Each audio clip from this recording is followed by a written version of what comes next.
thank you all so much for being here. We're super excited to share with you all um, the awesome thing that is iNaturalist while also highlighting Amphibian Week 2024.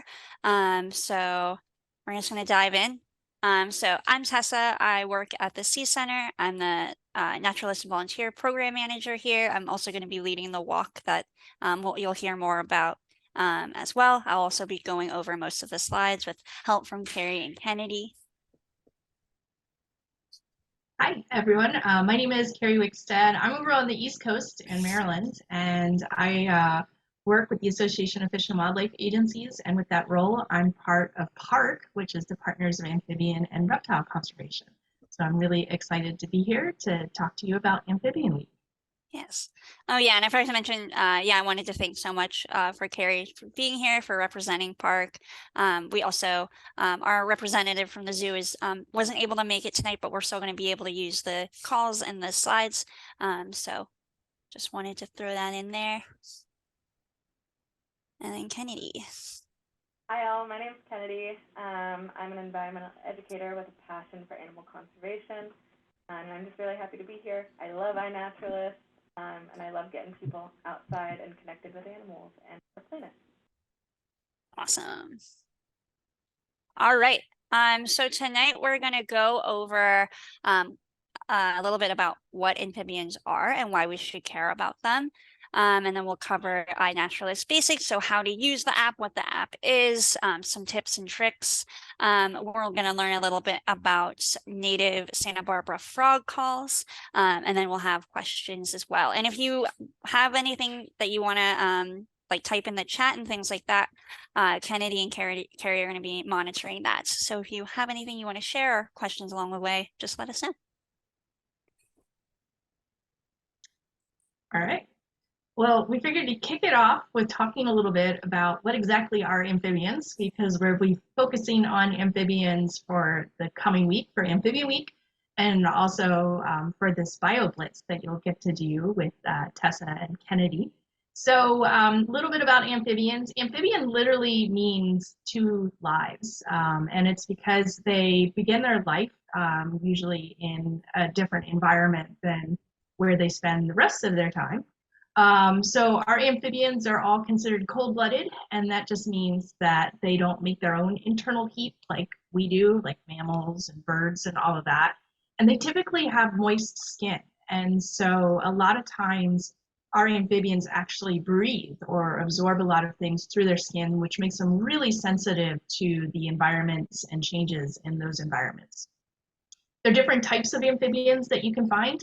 These include our frogs, our toads, these worm-like amphibians called caecilians. We have newts and then salamanders. Next slide. So for this bio blitz, you're going to get introduced to herping, and let me know in the chat if you have ever been herping before or have been exposed to the term. But herping is just short for, the study of amphibians and reptiles, which is herpetology. And so it's just essentially going outside and looking for amphibians and reptiles, which is what you'll get to do next weekend if you go and join the bio blitz. Or you can do it on your own and go out and use iNaturalist on your own, and you'll get to learn a few of those skills in a little bit. So when we get people outside, we also want to encourage people to go outside and have positive experiences for not only yourself, but also for the organisms and their environment. And so as a team, we've been putting together some of these basic guidelines, the ethics of herping. And so here are just a few of those ethical things to consider. First and foremost is make sure you prepare in advance. So know where you can go, what you can handle, and all of that. Some areas you're not allowed to actually handle those animals at all. And so just make sure you're familiar with your local laws and regulations and all of that. And really, in terms of handling too, it might not be safe for you to handle it as well, because some of these organisms might have some toxins on their skin or things like that. Another thing that's really important is disinfection. And so some of this also includes like making sure you brush off your boots and all the mud and things that might get stuck up there in the treads. And that's just because it makes it really, all that material that gets stuck on the bottom of your boots makes it really easy to accidentally spread things like non-native invasive plants into new environments, or sometimes even disease. And so, especially if you're going into like these aquatic environments, these wetlands and things like that, it's usually a really good practice to scrub down your boots or any of your gear if you're going out and sampling amphibians, and in using a very light bleach solution. And I can share a link in a chat with how to do that disinfection, but it's just a really, really good practice just to make sure we're not inadvertently taking things to these environments. It's also important to respect the animals and their habitats. It's really, really exciting when you see an amphibian or a reptile like a turtle and you automatically want to touch it. But sometimes that can be stressful to the animal. Or going out and flipping a bunch of logs, that's like flipping the roof off of somebody's house. So we've got to be respectful to the animals and to their environments. So there's that fine line between needing to handle an animal to get the right pictures, or if you're doing studies or something like that. A lot of times we like to suggest like looking with your eyes and not your hands, especially with these amphibians and that sensitive skin and everything. It's important to protect yourself and people around you too. So when we think about things crossing the roads, like in Maryland where I live, turtles are starting to cross the roads. And while it's good to help them cross the roads, you got to make sure that you're safe and the people around you are safe before you accidentally cause a traffic jam, try and take that turtle across the road. Or if you're dealing with an animal that might be injured or sick, sometimes they can be a lot more defensive and bitey. So think about your safety and the safety of the people around you before you go and help that animal. And that kind of goes along with the safety aspect as well. And last but not least, it's all about engaging.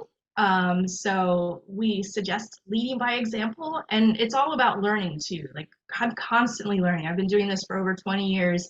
I'm still learning things, and so always, know better, do better is kind of that motto that I like to go by, and encourage other people to do it as well. Next slide. So as Tessa mentioned, this is part of Amphibian Week, and this is a week-long celebration of all things amphibian. And it was started in 2020 by the Partners of Amphibian and Reptile Conservation, aka PARC, which is all about conserving amphibians, reptiles, and the places that they live through essentially these partnerships all around the United States and other parts of the world.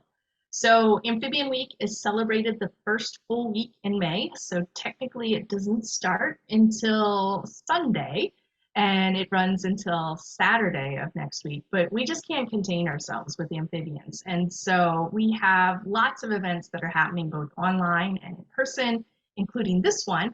And so check out the Amphibian Week page, which I will toss there in the chat for you. To learn about some of the things that are happening. And then we'll also have amphibian contenders that will be vying for the Amphibian Athlete Championship on Facebook this week. Next slide. And I guess I'll turn it over to Tessa. Yeah, thank you so much for all of that fun information. Amphibian Week is going to be awesome. The theme for Olympics and picking the best frog is going to be really fun, so I'm excited for that. Kerry also mentioned the Amphibian Week Bio Blitz. Put in the chat if you've been part of a Bio Blitz before, but if you don't know what a Bio Blitz is, basically it is something where, or like an event where you'll go outside and you'll try and identify as many things as you can. And sometimes you'll specialize on just a group of animals. And so in this case, we're going to just be focusing on amphibians and trying to identify as many amphibians as we can on the Mission Creek campus during our Naturalist, our nature walk. And BioBlitzes and iNaturalist will often be used together. So iNaturalist is an app where you can identify different animals and plants in your area.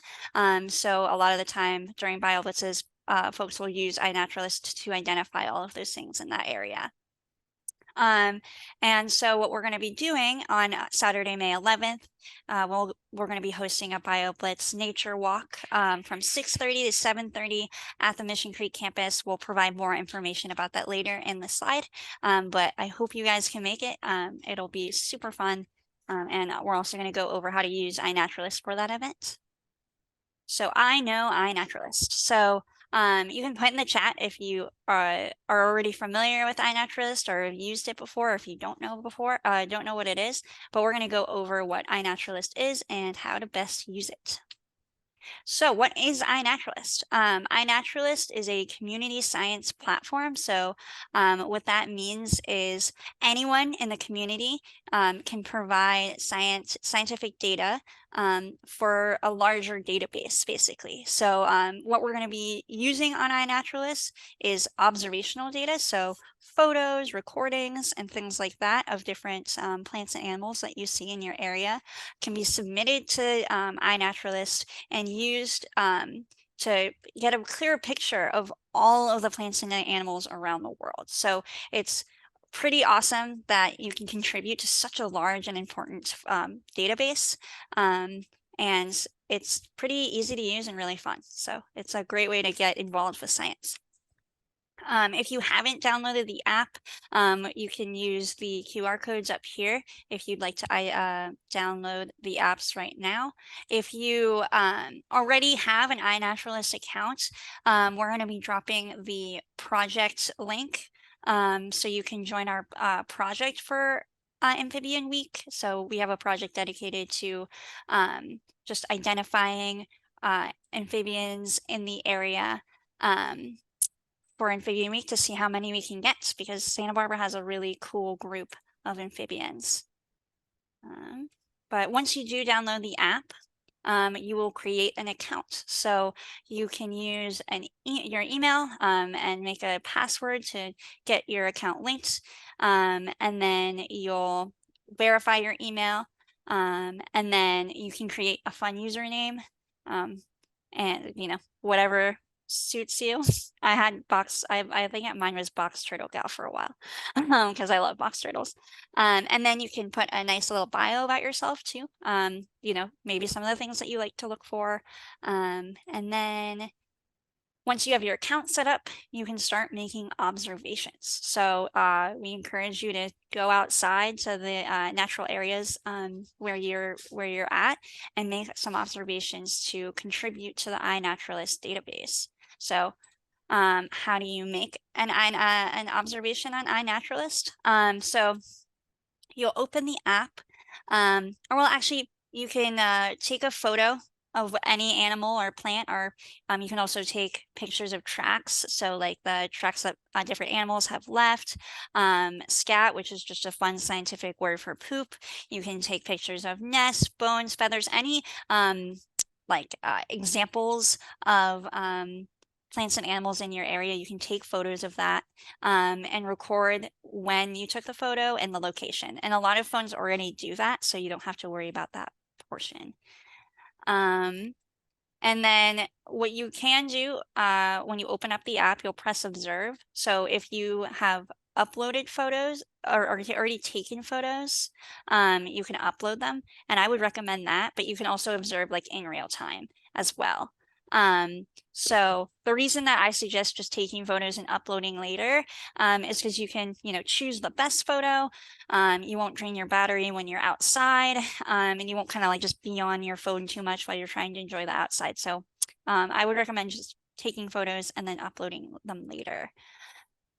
So you'll observe, add your photos for evidence, and then iNaturalist will give you suggestions of what the system thinks it might be. And so it'll give you some options. If you think that's what it might be, or you think iNaturalist has their best guess, even if you are not totally sure, you can say you can agree with iNaturalist. You want to make sure that you have the date and location, and then you'll press save.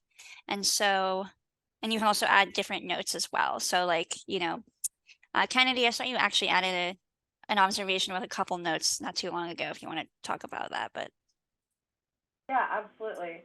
So I like to personally include notes if I get measurements or size. I like to add that because that's important information that can be better used to identify the animal, or if it's easily identifiable, still valuable information for researchers. So researchers tend to use iNaturalist in their publications and in their research studies. And so adding any information, even about, species that were found around it, or the locality, the season, the weather, all of that is important information that you can add in the notes if you feel so inclined. Yeah, also, yeah, thanks for touching on that too, Kennedy.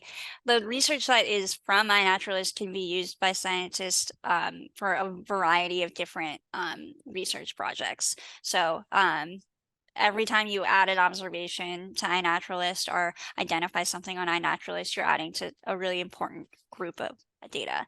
And for amphibians specifically, making note as far as like conditions is actually really useful, just because amphibians, like Kerry said, are very like semi-aquatic animals, and so understanding the conditions, like whether it was dry or if it was like a misty morning or something like that, it can add more context to your observation.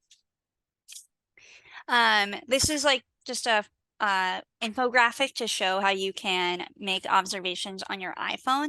If you want to like take a picture of it, there's also infographics available on iNaturalist that are helpful. It kind of just goes over what I said, but it has also the visuals with it as well. And then this is for the Android. And then also Kennedy or Kerry, you can also link those in the chat as far as how to find those infographics so you can save that information for later. Sure. And I just wanted to add one thing about the location settings and permissions. Oh, true. For those, it's really important that you add as close of an accurate location as possible. And don't worry if it's an endangered species, because iNaturalist will obscure that data so that people who are interested in that for the wrong reasons won't have access to that data, but certified researchers will be able to, have a better understanding of the range of that endangered animal. So you don't have to worry about, having people have the wrong information or bad access to that information. Yeah, that's a great point. I work a lot on the illegal trade in turtles, and I will note that there are some species that are exploited using platforms like this that aren't always obscured. So when in doubt about that species and whether or not it is an exploited species, you can use that little geoprivacy tag, and then that'll hide it or obscure that location for everyone else but you. And researchers can also get permissions to go in and do a data request to come in and get that obscured data. So it's still accessible and part of a big network. And one thing I love about this app is that the AI for identification has come an extremely long way since it started. And I've even taken this app to places like Japan and Costa Rica and have used it to help learn about some of the things that I was seeing. I had a lot of trouble when I was in Hawaii because everything I was identifying was like horribly invasive. Yeah. But it does help you like when you go to places. So, it's not just for California, it's all around the world that you can use this. Yeah, that's a great point. And I think it's one of my favorite things about science education is, teaching people about the things that they're seeing, whether they're visiting a place or from that area, and kind of giving them a clear picture of like all the incredible things that are around them. And iNaturalist is a really great way to engage with that, and then, also contribute to really important research. I also want to touch on a couple of other things as well. There's a captive and cultivated section as well. And so sometimes people will post like pictures of captive snakes and things like that. And if you're just trying to identify something that you have that isn't found in the wild, you're going to want to clarify that, just because it will impact the data differently. So I just want to note that as well. And also mark other people's observations as captive or cultivated. That's something we'll get into a little bit more with identification. But if you notice someone is posting maybe a potted plant or an animal from a zoo or aquarium that is in human care, you can mark those as captive or cultivated to help, clear the platform research database from those observations. Yeah, and if you want it, iNaturalist is a great identification tool. So it's like totally fine to do those kinds of things, but we just want to make sure we're keeping things separate. You can also make audio observations, which is particularly awesome for frog calls and toad calls that you might hear, as well as bird calls. So with that, you actually will have to make that on the app. So you'll press the observe button, you'll click record sounds, it'll ask for permission to use your microphone, and then you'll tap and start recording. You'll tap the microphone icon and start recording. So this is a great tool to use when you're just hearing a lot of frogs. From someone who has had to research frogs, hearing frogs is a lot easier than finding them. So it's a great way to figure out what's calling around you, as well as birds and all other things that will make fun noises. Or if you don't even know what it is, because once someone sent me a recording and we were trying to figure it out, and it ended up being a gecko. So they, which is a kind of lizard, which was interesting to find out. So you'll end your recording after you start recording it, and you'll save it. You'll save it, and you'll submit what you heard. Just to jump in a little bit there, Yes. you can also add photos to those observations after you've ended your recording. So if you saw a really cool frog, you wanted to also record its call, you're more than welcome to add pictures to that, because that also helps with identifying. Yeah, awesome. Yeah, thank you for adding that as well.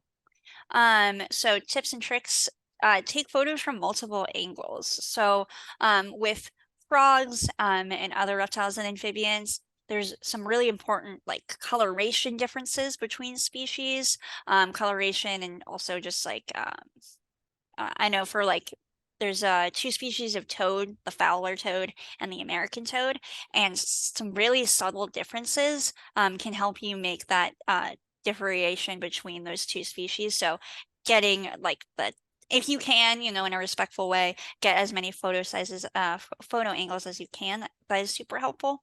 But iNaturalist will also work with just a couple photos as well. So it's not necessary, but it super helps with identification if you're able to do it safely.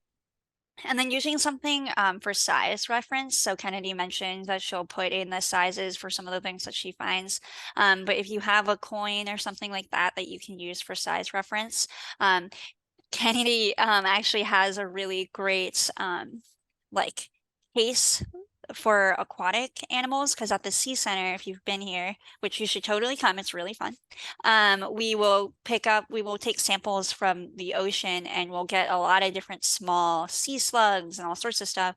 And so she has this little thing that is like a box where you can put water and an animal in there, and there's a ruler on it, like a measurement thing on it as well. And so figuring out the measurements for that kind of stuff is super helpful. Yeah, just to add on to that, that tank is really cool. It's a field observation tank if you want to get your own.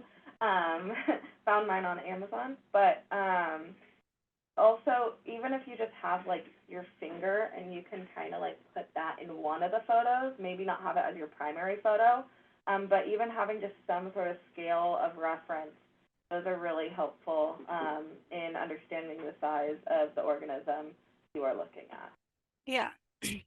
Also like using a hand lens or a macro lens to view like smaller details, because there's sometimes different funguses that will grow on different insects or different plants and things like that. And when I say hand lens, this is an example of a hand lens. It's like a small handheld lens. But there are a bunch of different kinds out there. And Kennedy also has like a macro lens attachment for her phone that I would definitely recommend. Yeah, it's super cool. It takes some really cool photos just in general. Bringing a flashlight or a headlamp. So especially with herping, that usually happens like in the evenings, because a lot of reptiles and amphibians are nocturnal. So having red and white light on those flashlights is super important. Red light will help you locate the animal, but it doesn't hurt their eyes, whereas white light can help you like light up a photo if you need to, very briefly, because the white light can bother them. And just in general, make sure to put anything back just the way you found it. So Kerry mentioned flipping over logs, which is a common thing that you can do to find salamanders. But under those logs are things called microhabitats. And so those are like super important little homes essentially for those animals. So making sure you put that log just as you found it, and anything else that you might move to be looking for critters. So I have some examples here of some photos, and I'd like to hear from you guys what you all think. Do you think these are some good photos? What do you notice? Maybe not great photos. You guys can answer in the chat what you think is good about them or not.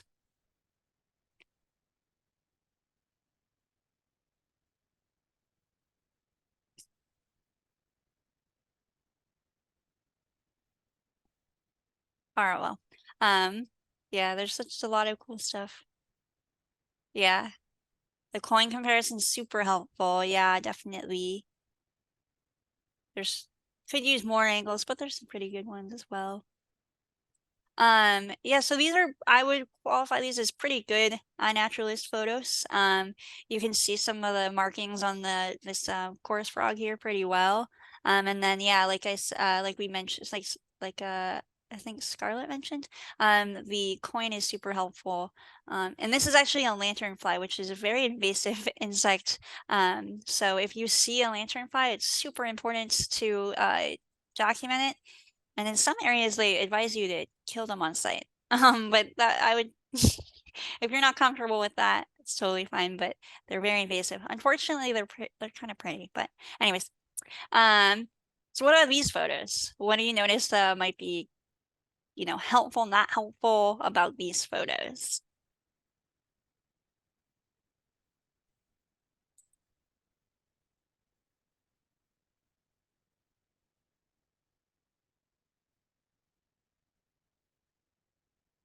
So, oh, I think I saw. Yeah, you can't really see what you're seeing in the first one. And yeah, Scarlett, you mentioned the handling of the animal. Most of the time, I lean on the more conservative side. I try not to handle animals in the wild. And this person is stressing the animal out. So this is actually from a video. And I think this is a pig frog, but they'll make like a screaming sound when they're stressed out. And so that's what this animal is doing. So if it's like showing you any signs that it doesn't want to be there, definitely don't keep on holding it. But yeah, the first photo, like Dylan mentioned, you can't really even see what it is. And then this photo here is just super far away. So yeah, that's just something to keep in mind when you're taking your photos. And then, so these aren't the best ones. So now this is just a photo. What do you guys think? If it's a good photo or a bad photo? And why, maybe?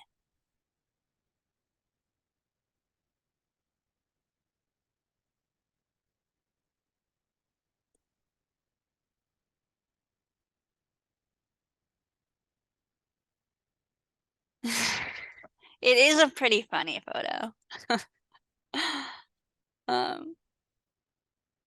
But yeah, this photo is pretty blurry. It's not a clear shot. And it would be hard to identify, especially if something is in movement. You usually are going to need another photo, because you're going to want to be able to see some more detail. We'll move on to the next one. What about this photo? Oh, and Kerry also mentioned you can't really tell if it's a captive or wild lizard in the last photo as well. So it would be hard to identify that and make that distinction when people are trying to ID the animal. What about this shot? Anything that makes it? Yeah, Scarlett said it's perfect. I honestly love this picture. And so, yeah, it's a fence lizard. So you can see the underbelly scales on this one, which is really important for their identification. And it's just really wonderful to see.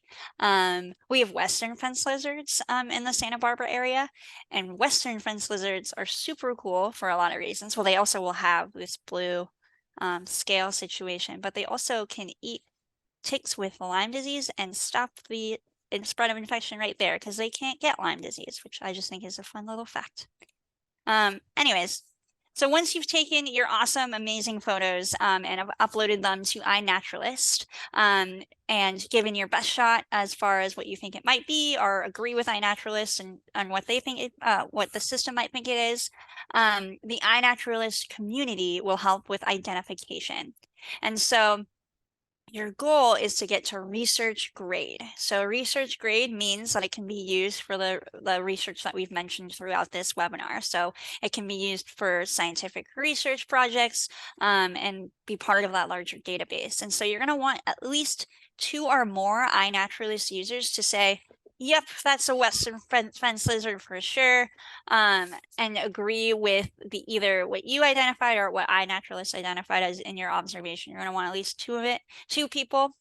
And then it can also take some time. So if it doesn't get identified right away, it's totally fine. And we'll show you some other like intricacies of identification with iNaturalist, but you want at least 2 or more users to agree with you in order for it to be research grade. And so as part of the iNaturalist community, which you all are now part of the iNaturalist community, if you've made your account or already had one, part of being part of that community is identifying other people's observations. So I'll show you in a little bit how to do that. You can do it on the app, but I would recommend doing it on your desktop computer. It's just a little bit more user-friendly. But yeah, you're going to do your best to identify or, agree with other users like within the iNaturalist community. You want to be pretty certain that you have identified it correctly. And it's okay to just leave it if you're not totally sure. Yeah, so I'm going to show you guys how to get there. So you'll go to iNaturalist and you'll log in. This is my account, and you'll get to the home page, and so you'll get some updates. Some people have been identifying some of the things that I have taken photos of. This is like one of my favorite things I've found, 3-winged murex. Yeah, so you can see with this one actually. Originally someone could get it down to a genus, which is like it takes a while to come down to a species, so things can be in like larger groups, like frogs are part of a group of amphibians, and so some people who know a lot about different shelled animals, like they could get this down to murex snails, and then we had some folks that were able to identify it as 3-winged murex. And so 3 people agreed with that identification. And so the photo was able to be research grade. So for your own identifications though, you'll go to the homepage, you'll go to observations. And right now it's just showing all the observations I've done, but you'll go to filters. And you uncheck your observations, and then you're also, so this is now, you can see all the dots that are appearing behind. These are all of the iNaturalist observations, which is pretty cool to see. But let's say we just want to look at Santa Barbara, so you can go down to place here,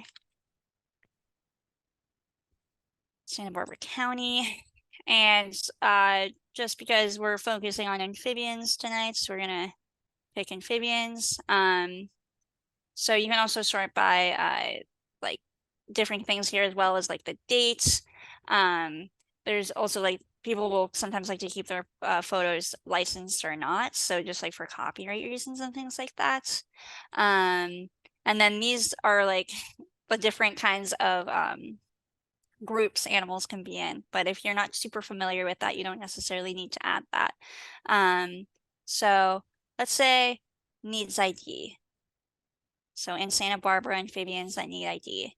And so this shows our lovely Santa Barbara County, and all of the photos that people have taken pretty recently, or here we have a recording of different critters that people have taken photos, taken observation of that need ID still, or need at least 2 people to agree on the identification in order for it to get to research grade. And so, yeah, you would like go into one of them and see. This one's kind of hard to, tadpoles are really hard to identify down to the species. Sometimes I think bullfrog tadpoles are huge, so you can kind of tell when they're bullfrog tadpoles, but other than that, they're kind of hard to tell. Oh, and you can also, sorry, I'm getting like a little irritated, but you can see here also what something sometimes happens on iNaturalist is that someone will actually suggest something else rather than what iNaturalist might have given it. So this is also why I mentioned that tadpoles are kind of hard to identify, especially for something like an AI thing that iNaturalist will use. So put it to fairy shrimps, which are super cool animals, but not tadpoles. And so someone suggested frogs and toads because this is pictures of tadpoles. That's kind of as far as they got, just because it's hard to identify those guys. But that, yeah, you can go back to explore and see. This is also now just taking you to all observations in the world, which is still pretty cool. Oh, and this is a good example of something that's unknown, but I kind of want to keep our location to Santa Barbara County just because it's a little overwhelming to see all of this. I think, yeah, it needs ID. And let's see if we have any unknowns. But having something from an unknown, well, this is clearly someone's plants. But if you have something on unknown, if you are able to get it even just to like, you know, like that person was able to at least get it to frogs and toads, it takes it out of the unknown category and makes it a little bit more specialized. And there are some people that are so dedicated to iNaturalist and identify things all day long. And so let's say a frog and toad specialist, maybe myself, no, will go into the frogs and toads because it's no longer unknown, and that person will be able to see it and identify it. I'm hoping this all makes sense. It's fairly like user friendly, I will say. Kerry or Kennedy, do you guys have anything else to add for the identification desktop usage portion of it? I don't have very much to add, but if you guys are struggling with using the iNaturalist interface, we do have our contact information at the end, and so you're able to ask us any questions, and we'll be more than happy to guide you through it. iNaturalist also has a forum that you can use to talk with other users that can help you through different questions you might have. In that forum, you'll need to just create another account, but it'll link to your iNaturalist account. So it's something good to keep in mind in your back pocket if you have any questions. They also have video tutorials and help pages available in their More section that Tessa is showing you on her screen. Yeah, so they have some pretty useful resources as well. And then you can also see, so like you can join projects. So I hope everyone here joins my project. So it looks a little bit different for me because I'm an admin for this project, but if you go to like, there's a lot of different projects that will happen around, you know, worldwide or more local. And so projects are a little bit more specialized. So, you know, looks like Minnesota lichen. They're trying to figure out the lichen in Minnesota and things like that. So you can be part of different, well, you wouldn't really be part of this one, but you can be part of other projects to, you know, get a little bit more specialized in how you want to, you know, interact with iNaturalist. I want to go back to our presentations. Please let us know if you have any questions. And yeah, so the Natural History Museum is also a really great place to go to for identification help and learning more about identifications. We'll have people bring us like pictures and things like that all the time to ask for identification help. And I am always trying to get to teach I always want to teach people more about how to identify a species from this thing called a dichotomous key, where you kind of basically is like a flow chart to get to a species. So we're always here to help. Oh, and then this is just another infographic about identification and how you can use the filter way to, you know, get a little bit more specialized. Another great iNaturalist thing that you can, or iNaturalist app that you can add to your tool belt is the Seek app. So Seek is something that kind of makes it a little bit more gamifying iNaturalist. It also is a little bit easier to like identify something, because basically you'll like hold up your phone to wherever you're at, and Seek will try to identify what your phone is looking at in real time, which is super fun. And it's also great for students because you don't need an iNaturalist account to participate in Seek. So, you know, for like privacy and things like that, it's a good option to, you know, still utilize the cool things iNaturalist has to offer, but in a more private way, especially for kids. But if you do have an iNaturalist account, you can link it up and it will, you know, add your observations from Seek to iNaturalist, which is super cool. And then we have a QR code here as well. And so now you know iNaturalist. I really hope you guys learned a little bit more about how iNaturalist works and how you can use it in your everyday life and for Amphibian Week. And because it's Amphibian Week, we're going to learn a little bit more about our local Santa Barbara frogs and toads, so specifically calls. So this list here shows all of the species of frogs that you can find in the Santa Barbara area. So we have the African clod frog, the bullfrog, Aurora toad, California tree frog, California red-legged frog, mountain yellow-legged frog, foothill yellow-legged frog, Pacific tree frog, western spadefoot toad, and western toad. So we're going to go through all of these frogs and learn about their calls. And so I'm going to play the call, and then I want you guys to say in the chat what you think it sounds like. That's a really good way to remember frog calls, is thinking about something that you know that it sounds like. And before we move on, I just wanted to thank our partner with Santa Barbara Zoo, even though their representative couldn't be here today. This is part of their FrogWatch program. So this is kind of a mini training of their FrogWatch program for our local species. Yeah, thank you, Kennedy, for mentioning that. FrogWatch is another community science project that you can get engaged with. Kennedy, if you want to put the FrogWatch link for the zoo hosts a FrogWatch cohort, basically. And so if you love toads and frogs and want to contribute to you know, their research and learn more about their calls and habitats, FrogWatch is a great thing to be a part of. So now we're just going to go through some calls. So this is the African clod frog, which is invasive in California, unfortunately. And they're mostly aquatic.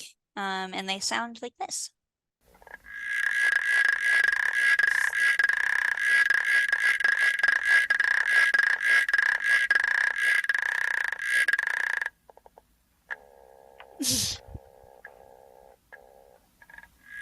So put in the chat what you think it sounds like.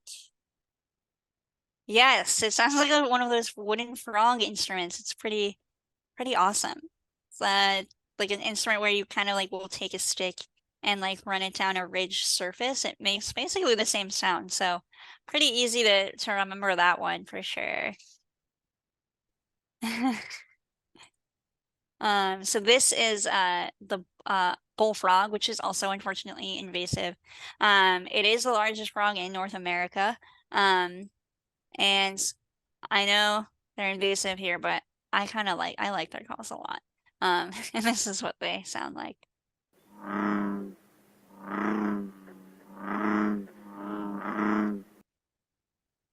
where are they native to? That's a good question. I think they're native like in this.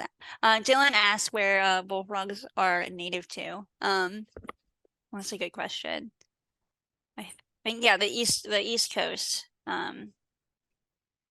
Yeah, it does kind of sound like a plane or fly. That's the Kennedy also mentioned the Dylan mentioned the lightsabers. Yeah, it kind of sounds like that. Oh, okay. Yeah, so Kerry mentioned so bullfrogs are native to the eastern US and were introduced to the West Coast for food. You can actually eat bullfrogs. Awesome. Thanks, Kennedy, as well. This is the California tree frog, which is honestly the cutest thing I've ever seen. They can be active during the day. And they, like to be in the water and all that stuff around it, but usually they like to be on a shoreline. So it's kind of their preferred spot. And they sound like this.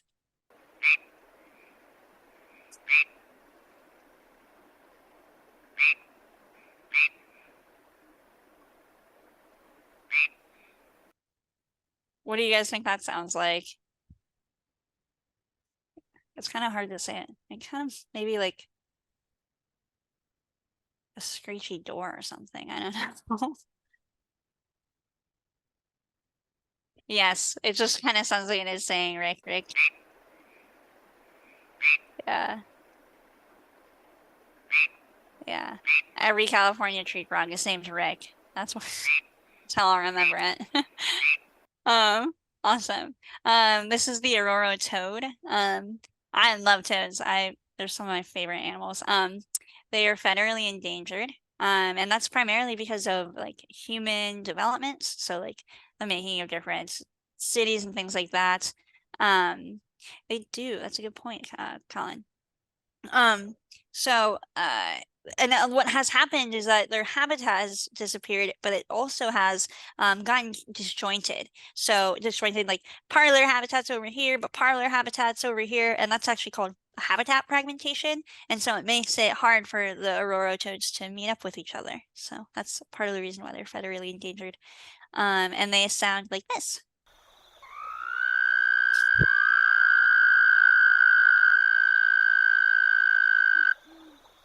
Oh, you can hear an owl on that one too, which is cool.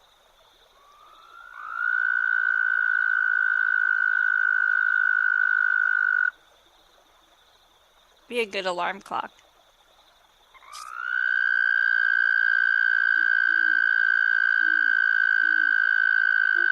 So, what does it sound like to you guys?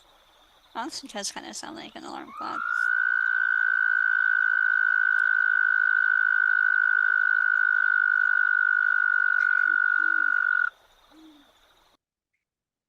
I will mention there was an owl on that as well. That was not the toad. It does kind of sound like an alarm. This is actually called so it is a call, but it also can be called a trill. As like a more specific kind of call. And a lot of toads will make trill calls, which is honestly just a really loud alarm-like call. There's definitely a more scientific way of describing that, but yeah, it does sound like an alarm. California red-legged frog. So these guys are federally threatened. Yeah, they are. There's a lot of different research projects happening, I think at UCSB for these guys.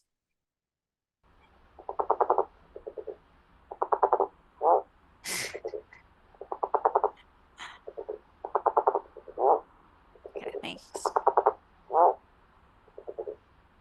Ooh, that's a good one, Dylan.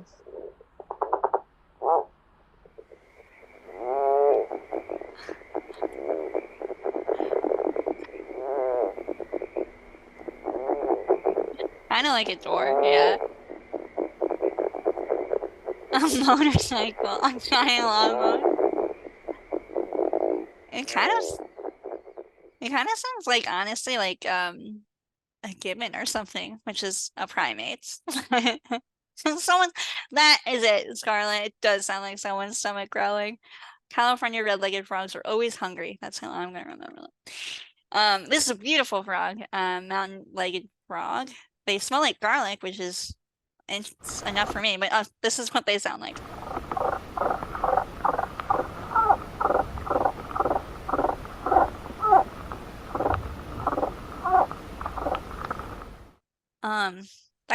like, you know those doorstop things where you like hit it and it makes a really weird sound that's attached to the, I don't know what that's called, but yes, it's also good too. The next one, foothill yellow-legged frog. And they also smell, but not like garlic. And they sound like this.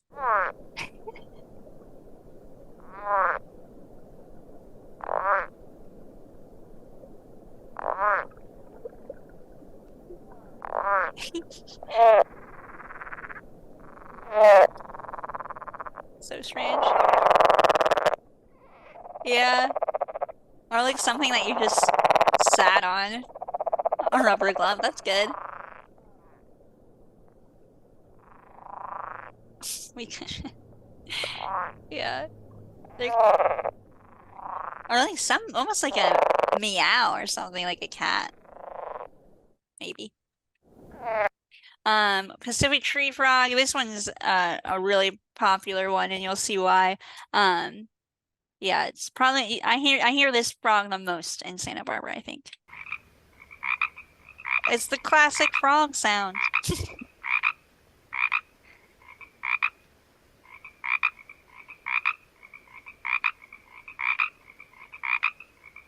Yep. Yeah, so a lot of like TV and like movie things, movies and TV shows will sample this frog sound for a lot of different, you know, outdoor sounds and things like that. So this call is actually like one of the most heard calls around the world because of that.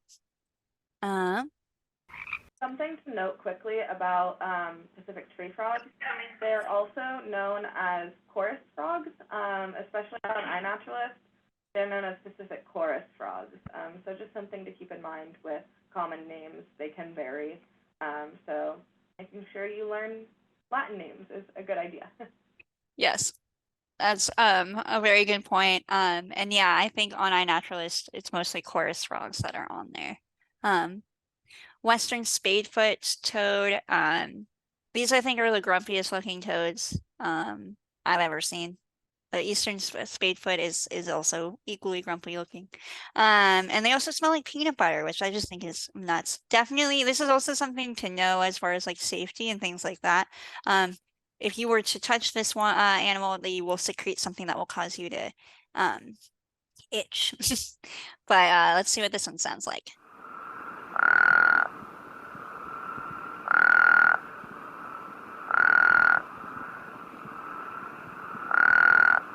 Almost like a car starting, maybe.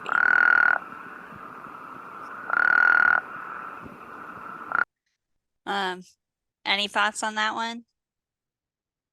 A cool thing about, so they're called spadefoots because they actually, an old phone, yes, I like that one. They're called spadefoots because they actually have a little spade on their back feet that help them dig and burrow backwards. Highly recommend looking up a video of a spadefoot, western or eastern, burying themselves. It is incredibly cute. And then the last one we have, western toad. This one's an interesting one.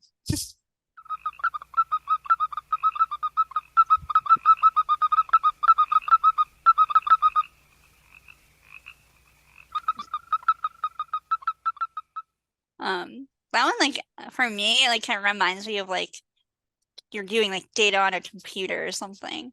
I don't know. I'm like, making computer sounds. I don't know. It says here that it sounds like a peeping chick, which also is a good one as well. They do kind of sound like turkeys. So awesome. Thank you for playing along with that. I could listen to frog calls all day long. But if you want to listen to frog calls some more and celebrate Amphibian Week, please join us at our BioBlitz. So it is going to be at the Mission Creek campus. The address is up here. More information is also with the QR code. And it's going to be from 6:30 to 7:30. So frogs are mostly nocturnal. So it will be a good time to hear them and hopefully look for them and also look for other amphibious friends. We'll be also going over calls again at at the walk so you guys can test out your newfound knowledge. Kennedy dropped the link to register for the BioBlitz. And then you can also join our BioBlitz on iNaturalist. So you can join our project for Amphibian Week, add your data for, you know, all of the awesome amphibians that you're hearing and finding using your new iNaturalist skills.